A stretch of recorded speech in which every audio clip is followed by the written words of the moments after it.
Ni Jumapili tukufu ya Pasaka, ni Jumapili ya kutokuishia hapa. Heri wanasoka wote wa Tanzania, heri ya sikukuu njema ya Pasaka.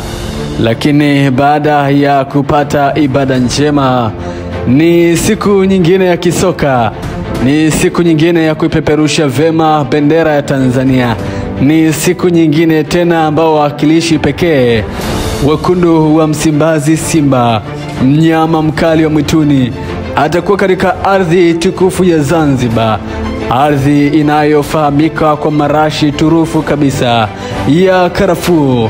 Ni Zanzibar na ni uwanja wa New Amani Complex.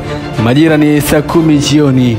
Walio dimbani ni mnyama Simba dhidi ya Stellenbosch Football Club kutoka pale nchini Afrika Kusini.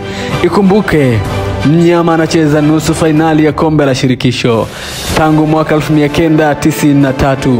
Rekodi hii imeandikwa, ni picha inayoelezwa zaidi. Hakuna kitu kingine tunachoweza kusema zaidi ya kusema kila laheri mnyama Simba, zaidi ya kusema kila laheri mashabiki wote wa Simba. Wachezaji wa mnyama mkapambane vilivyo. Rastaman Elimpanzu Ngoma, Fabrice Yusuf Kagoma, Abdulrazak Mohamed Hamza, Jashale Awa na wengine wengi watakao kuwa pendekezo la mwalimu Fadu David. Mkauvalie njuga mchezo huu. Kumbukeni pale langoni wanasaji Stephen Mwanaume aliyejaa vilivyo, mlinda lango wa Stellenbosch. Kazi ni kwenu wachezaji wa mnyama. Mashabiki mkashangilie kwa furaha, mkiamini ndoto yenu itatimia.